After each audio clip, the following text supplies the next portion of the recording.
Candidate जो है बिहार का कैंडिडेट है, बनाने का काम किया है, तो मुझे पूरा विश्वास है, चाहे कोई जात के भाई हो, कोई धर्म के लोग हो, कोई वर्ग के लोग हो, जमुई अपनी बेटी को जिताने का काम करेगा।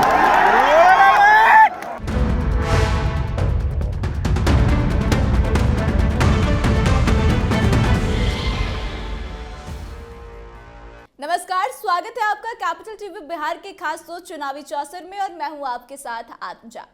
लोकसभा का चुनाव बेहद करीब है, ऐसे में सभी पार्टियों की तरफ से अपने चुनावी अभियान की शुरुआत कर दी गई है। पिछले दिनों नरेंद्र मोदी ने बिहार के जमुई से अपने चुनावी अभियान का आगाज किया और उनका मुद्दा भ्रष्टाचार था। हालांकि वह परिवारवाद पर बोलने से बचते हुए नजर आए। आज ठीक उसी जमुई से महागठबंधन की तरफ से अपने प्रत्याशी के लिए वोट मांगने की अपील की गई। इसके साथ ही भाजपा पर जोरदार हमला बोला गया।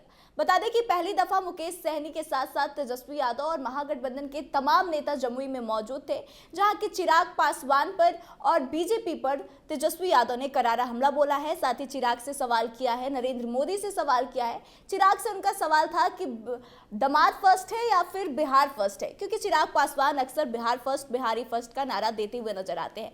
वहीं प्रधानमंत्री नरेंद्र मोदी ने अपने पिछले कार्यक्रम में इस बात को कहा था कि पिछले 10 सालों में काफी ज्यादा विकास हुआ है और यह तो अभी ट्रेलर है, अभी पिक्चर बाकी है। इस पर भी तेजस्वी यादव ने निशाना साधा और कहा है कि क्या कुछ विकास हुआ है, कारखाने बने नहीं है, जमुई के लोग अभी भी बेरोजगार है, क्या काम किए हैं नरेंद्र मोदी। तो आइए इन्हीं मुद्दों पर बातचीत करते हैं। हमारे साथ स्टूडियो में मौजूद है senior journalist Saroj Singh ji. Sir, आपका बहुत बहुत स्वागत है। सर, आज महागठबंधन की तरफ से अर्चना रविदास के लिए वोट मांगा गया और वहां पे चुनावी अभियान की शुरुआत की गई। काफी ज्यादा आक्रामक तेवर में नजर आए तेजस्वी यादव, क्या कहेंगे इस पे? देखिए, जो मिजाज था और जो मूड था तेजस्वी यादव का, वो यही बतलाता है कि बहुत ही कॉन्फिडेंट में है तेजस्वी यादव। उनको लगता है कि जो बिहार की पिच अभी है वो आरजेडी के फेवरेबल है। अर्चना रविदास को जिताने की अपील जो उन्होंने की, इस वादे और भरोसे से की कि वो दिल्ली जा ही रही है। और जो आपने सवाल उठाया चिराग पासवान पर, जो सीधा सवाल दागा कि जमाई फर्स्ट या बिहार फर्स्ट, मतलब चिराग पासवान को लेकर एकदम पॉइंटेड हमला किया तेजस्वी यादव ने। उनका कहना था कि आप विकास विकास की बात करते हैं, बिहार फर्स्ट, बिहारी फर्स्ट को लेकर हमेशा विकास की बात करते थे। नीतीश कुमार की आलोचना करते थे कि नीतीश कुमार ने कोई यहाँ पर विकास नहीं किया, बिहार रसातल में जा रहा है। आज उन्हीं के साथ आप घूम रहे हैं, तो कहाँ हैं आप? क्या बोलते हैं, क्या करते हैं, खुद तो आकलन करिए। कुछ भी बोल देते हैं, कुछ भी कर देते हैं। तो एक बड़ा हमला कहिए कि चिराग पासवान पर, और सबसे बड़ा हमला तो किया जो कैंडिडेट है अरुण भारती पर कि अब जमुई के लोग जाने कि बाहरी लोग रहेंगे या अर्चना दीदी, अर्चना भाभी को लोग पसंद करेंगे। ये एक अंतर जतलाने की कोशिश की तेजस्वी यादव ने, और अपने पूरे भाषण में बहुत ही पॉइंटेड तरीके से उन्होंने सारी बात रखी, चाहे वो रोजगार का मामला हो, भ्रष्टाचार का मामला हो, डेवलपमेंट का मामला हो, तमाम इशू को रखा। सर, अजय प्रताप ने राजद को ज्वाइन किया है और आज के इस कार्यक्रम में उन्होंने भी हिस्सा लिया, तो उनका इस कार्यक्रम में हिस्सा लेना कितना असर दिखाएगा? देखिए, जमुई की राजनीति में जो नरेंद्र सिंह की फैमिली है वो डोमिनेट करती है, ये एक सच्चाई है। अजय प्रताप वहाँ से विधायक भी रहे हैं और चुनाव के ऐन मौके पर उन्होंने आरजेडी ज्वाइन की। इसका मतलब है कि जो भी फॉलोअर्स हैं अजय प्रताप के या नरेंद्र सिंह के, जो भी फॉलोअर हैं, खासकर अपर कास्ट में, हालांकि नरेंद्र बाबू के तो फॉलोअर हर जात बिरादरी में थे, लेकिन उस बिरादरी को अगर सरप्लस करता है आरजेडी, तो निश्चित तौर पर अर्चना रविदास को फ़ायदा होगा, आरजेडी को फ़ायदा होगा। तो अजय प्रताप का आरजेडी में आना इस लिहाज से भी महत्वपूर्ण है कि बिहार में जो अपर कास्ट के लोग हैं वो भी आरजेडी को पसंद कर रहे हैं। ऐसा नहीं कि केवल वहाँ पर पिछड़ी जाति के लोग ही जा रहे हैं, यादव ही जा रहे हैं, मुसलमान ही जा रहे हैं, या फिर जिनको टिकट चाहिए वही जा रहे हैं। अजय प्रताप का शामिल होने से ये मैसेज भी गया है पूरे बिहार में कि राजद को अपर कास्ट के लोग भी पसंद करने लगे हैं। सर, मुकेश सहनी के साथ भी, मुकेश सहनी जब से महागठबंधन ज्वाइन किया उसके बाद उनकी पहली रैली थी तेजस्वी यादव के साथ। उन्होंने वहां से प्रधानमंत्री नरेंद्र मोदी पे भी हमला बोला है। मुकेश सहनी ने भी इस बात को कहा है कि भाजपा बस कहने का काम करती है और किसी की बात भाजपा में सुनी नहीं जाती, लेकिन हम लोग साथ मिलकर काम करेंगे, लोगों की आवाज़ को उठाएंगे। तो मुकेश सहनी का क्या प्रभाव पड़ेगा जमुई में? देखिए, जब से मुकेश सहनी शामिल हुए हैं आरजेडी में, आपको आत्मजा जी बता दें, लोग यही कह रहे हैं कि 50 लाख वोट का गिफ्ट मुकेश सहनी ने आरजेडी को दे दिया। मतलब कि जो 40 लोकसभा सीटें हैं, हर लोकसभा सीट में मल्ला की आबादी है, मल्ला वोटर है। उसको इन लोगों ने कैलकुलेट किया कि अगर सब लोकसभा को अगर जोड़ देते हैं तो 50 लाख वोट 1 सेकंड में आरजेडी में ट्रांसफ़र हो गया। तो एक बहुत बड़ा चंक है मुकेश सहनी का शामिल होना। आप देखिएगा, जहां कम अंतर से आरजेडी पिछड़ जाया करती थी, उन लोकसभा क्षेत्रों में मुकेश सहनी का आना आरजेडी और महागठबंधन के लिए बहुत ही निर्णायक होने जा रहा है इस चुनाव में। सर, तेजस्वी यादव ने प्रधानमंत्री की उस बात का जिक्र किया है जिसमें वो यह कह रहे थे कि 10 सालों में हमने ट्रेलर दिखाया है, लेकिन जमुई की जनता आगे देखेगी कि पिक्चर में कितना विकास होता है। इस पर उन्होंने हमला किया है, बोला है कि यहाँ पे बेरोजगार लोग हैं, सड़कें नहीं बनी हैं और काफ़ी सारे मुद्दे उठाए हैं। तो इससे क्या वहाँ के लोगों पर कोई असर पड़ेगा?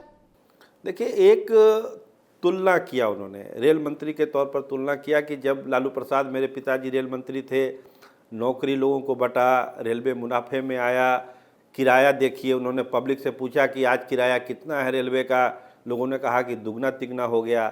तो उन्होंने एक मैसेज किया कि देखिए, जो आरजेडी है, लालू प्रसाद या हम लोग जो भी जुड़े हुए हैं राजद से, वो आम जनता की बात करते हैं और नरेंद्र मोदी अंबानी और अडानी की बात करते हैं। ये अंतर को समझाने की कोशिश की अपने पूरे भाषण में।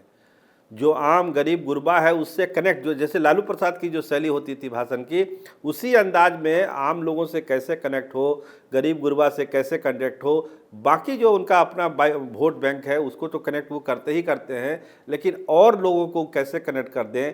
डेवलपमेंट का उदाहरण दिया, रेलवे का उदाहरण दिया, उन्होंने रोजगार का उदाहरण दिया तेजस्वी यादव ने। उन्होंने कहा कि देखिए, हम हटे और फिर भर्ती में क्वेश्चन आउट होने लगा। रोजगार दे रहे थे, अब रोजगार देना बंद हो गया। तो हम तो ऐसे आदमी से रोजगार दिला दिए, 5 लाख रोजगार दिला दिए, जो आदमी कह रहा था कि पैसा कहाँ अपने बाप के घर से लाओगे तुम, तो हम तो दिला दिए। तो अब आपको सोचना है कि अब आगे क्या करना है। जमुई को आगे ले जाना है, बिहार को आगे ले जाना है, या फिर किसको आगे ले जाना है, आप तय कर लीजिए। सर, एनडीए के ठीक कार्यक्रम के बाद महागठबंधन की तरफ से यह कार्यक्रम किया गया और इसमें तेजस्वी यादव काफ़ी ज़्यादा आक्रामक नजर आए। तो क्या लगता है कि बैक टू बैक के दोनों कार्यक्रम जो हुआ है, इससे किसको ज़्यादा फायदा होगा? देखिए, चुनाव हो रहा है तो रैली होगा, रोड शो होंगे, तमाम महागठबंधन का भी होगा, एनडीए का भी होगा, ये अभी चलेगा। अभी 19 तारीख को पहले चरण का मतदान होना है, जम्मू में भी 19 तारीख को मतदान होना है। अभी तो तेजस्वी यादव गए हैं, नरेंद्र मोदी गए हैं, अभी बहुत सारे बड़े नेताओं को आना है। तेजस्वी यादव कहा भी है कि हम दोबारा यहाँ पर आएंगे। तो अभी तो ये सब सारी चीज़ें चलेगी, लेकिन फ़ायदा तो होता ही है। बड़े नेता जाते हैं, जैसे नरेंद्र मोदी गए तो फ़ायदा तो मिला ही मिला है एनडीए को। अब तेजस्वी यादव आज गए हैं तो होता क्या है कि जो कार्यकर्ता होता है वो चार्ज हो जाता है, उसको लगता है अरे मेरा नेता आह्वान कर रहा है। जैसे तेजस्वी यादव राज ने क्या कहा कि एक जो यहाँ पर आए हुए हैं वो 10-10 वोट को आगे बढ़ाइए, 10-10 वोट और कलेक्ट करिए। पूछा करिएगा ना, लोगों ने कहा हाँ करेंगे। तो इस तरह से कार्यकर्ताओं को चार्ज किया जाता है, कैडर को चार्ज किया जाता है और उसको लगता है कैडर कार्यकर्ता को कि नेता के आदेश को हमको मानना है। इसी तरह से चुनावी जंग होती है। अब इसमें कौन सफल होगा असफल होगा वो तो 19 को जब वोटिंग होगा, रुझान जो आएगा पता चल जाएगा। लेकिन एक जो होता है राजनीतिक हमला बोलना, टू द पॉइंट हमला बोलना, अपने पूरे भाषण में तेजस्वी यादव ने टू द पॉइंट बात कही, कोई इधर उधर की बात नहीं, और ये जतलाने की कोशिश की कि जो अगला बिहार है वो मेरे हाथों ही सुरक्षित है। इसको आप लोग समझिए। सर, आपका बहुत बहुत धन्यवाद। तो देखिए, जैसे जैसे लोकसभा का चुनाव करीब आते जा रहा है, वैसे वैसे वार प्रत्यावार का दौर भी तेज हो गया है। प्रधानमंत्री नरेंद्र मोदी ने जिन जिन मुद्दों पर बातचीत की, उसी मुद्दे को उठाते हुए उन्हीं के टोन में जवाब दिया है तेजस्वी यादव ने, और बताने की कोशिश की है कि उनकी पार्टी या फिर उनका गठबंधन क्यों बिहार के लोगों के लिए जरूरी है। तो आपको क्या लगता है कि तेजस्वी यादव ने जो बातें कही है उसमें कहाँ तक सच्चाई है और उससे लोग कितना जमुई के प्रभावित होंगे? आप कमेंट करके जरूर बताएं। वीडियो अच्छी लगी हो तो शेयर करें और आगे की तमाम खबरों के लिए बने रहे हमारे साथ। देखते रहे कैपिटल टीवी बिहार। धन्यवाद।